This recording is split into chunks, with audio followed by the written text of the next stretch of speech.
कैसे हैं मेरे कलाकार दोस्तों। स्वागत है मेरे इस YouTube चैनल पर जिसका नाम है आर्ट यूनिवर्स। YouTube पे इसे आप आर्ट यूनिवर्स 10 के नाम से सर्च कर सकते हैं।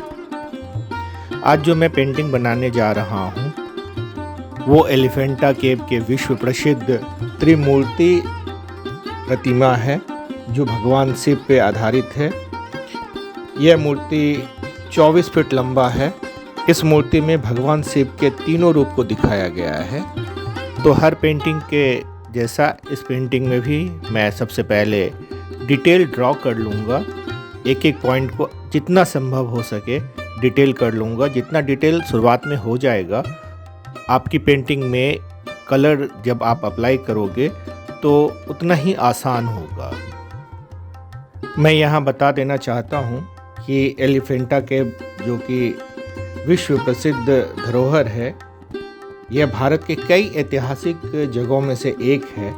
यह गुफा महाराष्ट्र के मुंबई शहर से लगभग 11 किलोमीटर की दूरी पे समुद्र तट के बीचों बीच एक द्वीप पर स्थित है। पहले इस द्वीप का नाम धारपुरी द्वीप होता था। यह द्वीप अरेबियन सागर में स्थित है। केव के अंदर थोड़ा सा डार्क स्टोन रहता है, इसीलिए मैं यहाँ पे ब्रंट सेना का इस्तेमाल कर रहा हूँ और कहीं कहीं पे येलो ऑकर का इस्तेमाल कर रहा हूँ। ब्रंट सेना बनाने के लिए मैंने यहाँ पे क्रिम्सन और ब्लैक का इस्तेमाल किया है। आप कोई भी कलर का इस्तेमाल कर सकते हैं, कोई भी रेड का इस्तेमाल कर सकते हैं और ब्लैक का इस्तेमाल कर सकते हैं। लाइट पोर्शन में जब मैंने क्रिम्सन और ब्लैक का जो पैचेस कलर बनाया हुआ था उसी कलर में येलो ऑकर का ज़्यादा मात्रा डालते हुए और थोड़ा सा वाइट मिलाते हुए उसका लाइट टोन बना लिया है और उसको अप्लाई कर रहा हूँ। मेन स्कल्पचर जो कि भगवान शिव का है उसके बैकग्राउंड में और फोरग्राउंड में जो स्कल्पचर में है उसके बॉडी कलर में मैं थोड़ा सा ग्रीन भी ऐड करके लगा रहा हूँ जिससे कि उसका एंटिक लुक डेवलप हो पाए। साथ ही दर्शक के तौर पे 3 अलग अलग ड्राइंग मैंने किया हुआ है जिसके ड्रेसेस के लिए मैं रेड का इस्तेमाल कर रहा हूँ। यहाँ पे मैंने क्रिम्सन रेड का इस्तेमाल किया है। आप चाहें तो उसमें वैराइटीज़ ला सकते हैं, वर्मिलियन का इस्तेमाल कर सकते हैं, पोस्टर रेड का इस्तेमाल कर सकते हैं। मैंने क्रिम्सन रेड का इस्तेमाल किया हुआ है।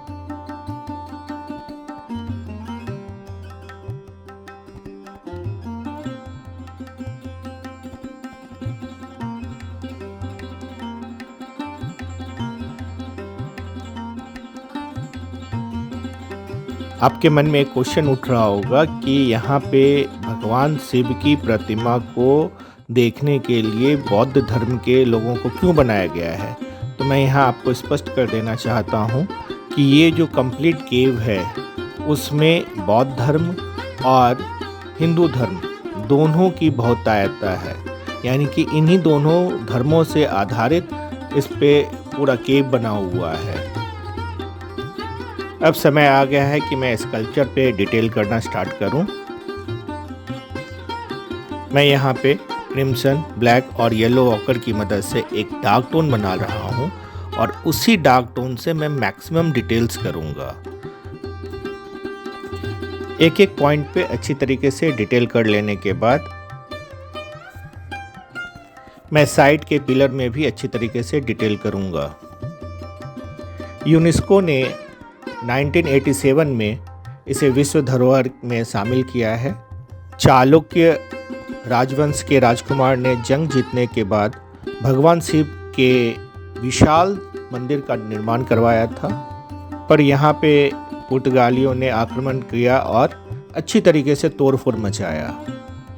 पुराने मूर्तियों को तोड़फोड़ कर यहाँ पे हाथियों की विशाल काय कई प्रतिमाएं लगाईं, जिसके कारण ही यहाँ का नाम बदलकर एलिफेंटा रख दिया गया। पुर्तगालियों ने यहाँ पे अच्छे तरीके से तोड़फोड़ मचाया जिससे कि सारी मूर्तियाँ यहाँ पे खंडित हो गई हैं। यहाँ तक पहुँचने के लिए मुंबई के गेटवे ऑफ इंडिया के नज़दीक से बोट मिलती है और 1-1.5 घंटे के सफ़र के बाद, समुद्र के मज़ेदार सफ़र के बाद आप केव तक पहुँच सकते हैं। एक बार विज़िट ज़रूर करिएगा और बहुत ही मज़ेदार जगह है। जब मैं मुंबई गया था तो इस फ़ोटोग्राफ्स को शूट किया था और तभी से मेरी इच्छा थी कि मैं इसे टाइम मिलने पे बनाऊंगा। यहाँ की मूर्तियाँ दक्षिण भारत की मूर्तिकला से प्रेरित है।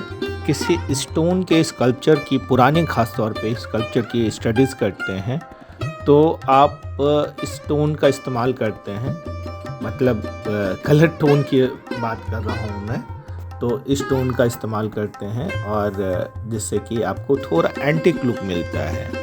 मैं ये पेंटिंग एक पुराने हैंडमेड पेपर पे पोस्टर कलर से कर रहा हूँ। आप चाहें तो दूसरे पेपर पे भी कर सकते हैं, बट ये टेक्सचरेबल हैंडमेड पेपर मेरे पास काफ़ी दिनों से रखा हुआ था तो मैंने उसमें किया है। आपको और किस तरीके की पेंटिंग बनाने का मन कर रहा है या आप किस तरीके का पेंटिंग बनाना चाहते हैं, कमेंट सेक्शन में मुझे ज़रूर लिखें, मैं उस तरीके का वीडियोस ले आऊँगा।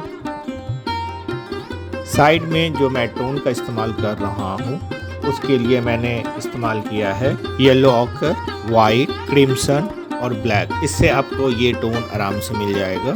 बाकी के दर्शकों के ड्राइंग में मैं बहुत ज़्यादा डिटेल नहीं कर रहा हूँ, otherwise centre of attraction divert हो जाएगा, इसीलिए इससे बचने के लिए मैं उसमें हल्की कलर का इस्तेमाल कर रहा हूँ, हल्के से कलर का इस्तेमाल कर रहा हूँ। बाकी बचे जगहों पे मैं थोड़ा सा और अच्छे से डिटेल कर लूँ। अगर आप इस चैनल पे नए हैं तो चैनल को सब्सक्राइब कर लीजिएगा, अपने दोस्तों और मित्रों के साथ साझा करिएगा। मैं इस चैनल पे बहुत ही आसान भाषा में, हिंदी भाषा में, बिना किसी तकनीकी भाषा का इस्तेमाल किए और अच्छे तरीके से आपको समझाने की कोशिश करता हूँ। ब्रश का सिलेक्शन आप अपने कंफर्ट के अकॉर्डिंग कर सकते हैं, जो आपको सूटेबल लगे। सिंपल सी बात है कि अगर आप छोटे जगह पे छोटे छोटे डिटेल्स कर रहे हैं तो छोटे ब्रश का इस्तेमाल करें, और बड़े जगह पे अगर फ्लैट कलर भरना है तो बड़े ब्रश का इस्तेमाल करें। इसके अलावा इसमें कोई विशेष ऐसा टेक्निक नहीं है जो कि आपको मैं बता सकूं। जब भी आप पोस्टर कलर या वाटर कलर में काम करें तो कोशिश करें कि आप 2 डिफरेंट पॉट में पानी लेके बैठे और ब्रश को बार बार साफ़ करें, साफ़ कपड़े से अच्छी तरीके से पोंछें और तब अप्लाई करें। इससे आपके पेंटिंग में सफाई बरकरार रहेगी। जिस टेबल पे आप काम कर रहे होते हैं उसको भी आप मैक्सिमम कोशिश करें कि साफ़ सुथरा रखें। बीच बीच में आप चेक करते रहें कि आपके हाथ में कहीं कलर तो नहीं लगा है। अगर कलर लगा होगा तो ये बहुत हद तक ये संभावना है कि वो आपके पेंटिंग में ट्रांसफ़र होगा और आपको अच्छी खासी मशक्क़त करनी पड़ेगी उसको साफ़ करने के लिए। आसपास सफाई बनाए रखें, नेचर को क्लीन और ग्रीन बनाए रखें। गर्मी का मौसम आ रहा है, पशु पक्षियों के लिए जहाँ तक संभव हो सके पानी का व्यवस्था करें।